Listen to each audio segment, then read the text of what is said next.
Good morning student. आज हम बात करेंगे हमारी पाठ्य पुस्तक कृतिका का द्वितीय अध्याय मेरे संग की औरतें, जो कि हिंदी साहित्य की एक प्रसिद्ध साहित्यकार मृदुला गर्ग जी के द्वारा लिखा गया है। सबसे पहले मैं आपको मृदुला गर्ग जी का परिचय प्रदान कर दूं। मृदुला गर्ग जी का जन्म सन 1938 में कोलकाता में हुआ। समकालीन हिंदी कथा साहित्य की महत्वपूर्ण हस्ताक्षर मृदुला गर्ग का जन्म कोलकाता में हुआ। उन्होंने दिल्ली विश्वविद्यालय से MA अर्थशास्त्र में किया। भारत के विभिन्न शहरों में रहने के बाद सन 1974 से दिल्ली में रहकर स्वतंत्र लेखन का कार्य उनके द्वारा किया गया। कथा साहित्य के अलावा उन्होंने अपने समय और समाज की समस्याओं पर वैचारिक निबंध भी लिखे हैं। मृदुला गर्ग ने अपने कथ्य और शिल्प दोनों स्तरों पर गद्य लेखन की प्रचलित परिपाटी को तोड़ा है। मतलब जो परंपरा चली आ रही थी उसको तोड़कर इन्होंने नए तरीके से, नए सिरे से, नए रूप में लेखन कार्य किया। इनकी जब रचनाओं की बात करते हैं तो इनकी प्रमुख कृतियां हैं उसके हिस्से के धूप, अनित्य, चित्त कोबरा, कट गुलाब, ये सब इनके द्वारा लिखे गए उपन्यास हैं। संगति विसंगति दो खंडों में इनके द्वारा लिखी गई संपूर्ण कहानियों का संग्रह है। रंग ढंग चूकते नहीं सवाल, ये इनके द्वारा लिखे गए निबंध संग्रह हैं। अब बात करते हैं प्रस्तुत रचना मेरे संग की औरतें। आखिर इसमें इन्होंने क्या प्रकट किया है। साहित्य के अंतर्गत एक विधा चलती है संस्मरण। संस्मरण कहलाता है स्मृतियों के आधार पर लिखा गया लेख। मतलब जो जीवन की स्मृतियाँ होती हैं उनको जब लिखित रूप में प्रस्तुत करते हैं तो संस्मरणात्मक गद्य का स्वरूप बन जाता है। तो मेरे संग की औरतें मृदुला गर्ग द्वारा एक नई शैली में रचित संस्मरणात्मक गद्य है। इसमें लेखिका ने अपनी नानी, दादी, माँ तथा बहनों के व्यक्तित्व का वर्णन किया है।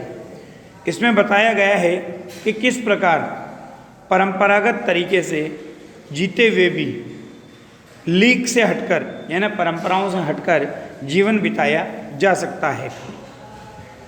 अब देखिए इस पाठ के अंतर्गत सबसे पहला हिस्सा या पहला वर्णन जो है वो इनकी स्वतंत्रता प्रिय नानी का वर्णन इनके द्वारा किया गया है।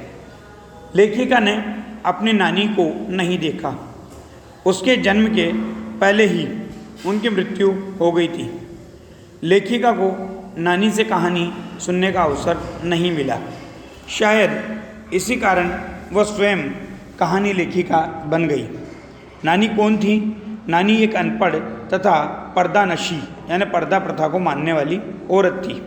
उनके पति शादी के बाद ही विलायत चले गए थे और कैम्ब्रिज विश्वविद्यालय से बैरिस्टर बनकर लौटे। बैरिस्टर वकील। वे अंग्रेजी चाल चलन के साथ जीवन बिताते थे। नानी ने उनके तौर तरीकों का कभी विरोध नहीं किया। क्यों? क्योंकि उनके परिवार में एक विशेषता थी कि कोई भी किसी की व्यक्तिगत स्वतंत्रता में हस्तक्षेप नहीं करता था। आज वर्तमान में आप स्थितियाँ देखते हो, किसी के जीवन में क्या घटित तो हो रहा है, दूसरा व्यक्ति उसमें इंटरफेयर करने लग जाता है या हस्तक्षेप करने लग जाता है। न तो उन्होंने विरोध किया और न ही कभी उन्हें अपनाया। वे अपने तरीके से जीवन जीती रही और पति अपने तरीके से जीवन जीते रहे। जब उनको आभास हुआ कि उनकी मृत्यु निकट है तो उन्होंने अपने पति से कह करके स्वतंत्रता सेनानी प्यारेलाल जी शर्मा को अपने घर बुलवाया। पति उनके अंतिम अवस्था को देख करके समझ चुका था, इसलिए पति ने भी उसकी इच्छा को पूरा किया और इस कार्य में कोई विलंब नहीं किया। नानी ने प्यारेलाल जी से कहा कि वो कोई स्वतंत्रता संग्राम का सेनानी तलाश कर उनकी पुत्री का विवाह उससे करवा दे। वे नहीं चाहती थी कि उनकी बेटी का पति कोई अंग्रेजों का आज्ञाकारी व्यक्ति हो। इससे पता चलता है कि लेखिका की नानी को देश की आज़ादी कितनी प्रिय थी। अंग्रेजों के अनुसार चलकर ऐश्वर्यपूर्ण जीवन, सुखपूर्ण जीवन बिताने की अपेक्षा देश की स्वतंत्रता के लिए लड़कर कष्ट और अभाव का जीवन बिताना कितना अधिक गौरवपूर्ण था, ये उनकी नानी से सीखा जा सकता है। अब आगे वर्णन किया है लेखिका की माँ का। अब तक हम बात कर रहे थे नानी के चित्रण। लेखिका की माँ का विवाह एक होनहार पढ़े लिखे युवक से हुआ। स्वतंत्रता के आंदोलन में भाग लेने के कारण उसको ICS की परीक्षा में बैठने से रोक दिया गया। उसके पास पुश्तैनी धन दौलत नहीं थी। लेखिका की माता अपनी माँ तथा गांधी जी के विचारों को मानने को मजबूर थी। उनका शरीर अत्यंत दुबला पतला था। खादी की भारी साड़ी को पहनने में उनको बड़ी कठिनाई होती थी। घर में ससुर का दबदबा था, घर में उनकी ही चलती थी। अब माँ का वर्णन करते हुए आगे परिवार में माँ के प्रभाव को लेखिका बता रही है। लेखिका की माँ का व्यक्तित्व अत्यंत प्रभावशाली था। वह अत्यंत सुंदर, ईमानदार, सत्यप्रिय और निष्पक्ष थी।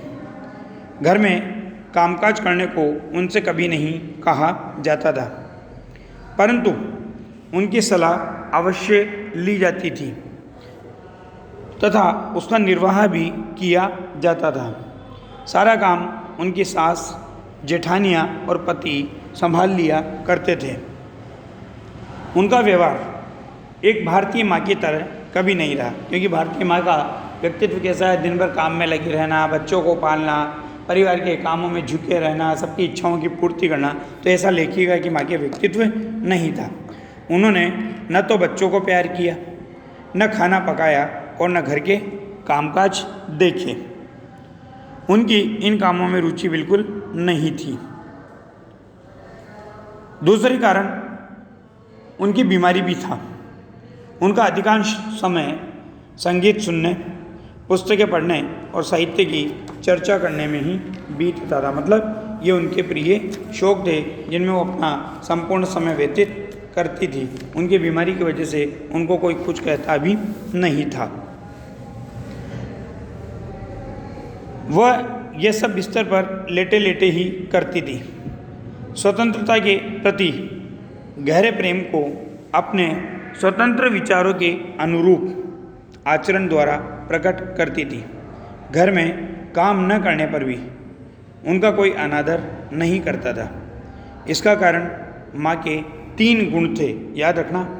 पहला था वो साहबी खानदान की थी, यानी साहबी खानदान का होना। अब बड़े घर की बेटी है तो कोई उसको कैसे कह सकता है। दूसरा, माँ के व्यक्तित्व का सबसे प्रमुख गुण था कभी झूठ नहीं बोलना, इसलिए सब उसकी बात पर पूर्ण विश्वास किया करते थे। तीसरा, कभी किसी की गोपनीय बात को किसी अन्य के सामने प्रकट नहीं करना। मतलब ये व्यक्तित्व का सबसे महत्वपूर्ण गुण था कि लोग उन पर विश्वास करते थे, क्योंकि वो किसी की बात को इधर से उधर नहीं करती थी। वो बाहर के लोगों की अच्छी मित्र थी। अपने बच्चों की भी वह माँ कम थी, मित्र ही अधिक थी। मातृत्व तो उनको अपने पिता से ही प्राप्त था। मतलब पिता ही माँ की भूमिका निभाया करते थे, पिता ही संतानों को प्यार किया करते थे, पिता ही उन बच्चों के पालन पोषण का विशेष ध्यान रखते थे। घर में कोई किसी के पत्रों को नहीं खोलता था, न पूछता था कि उनमें क्या लिखा है। सभी को अपनी निजता, व्यक्तिगत स्वतंत्रता बनाए रखने का अधिकार था। ये तो बात हुई आधे अध्याय की। आधे अध्याय का सारांश मैं आपको अगली कक्षा में प्रस्तुत करूँगा। धन्यवाद।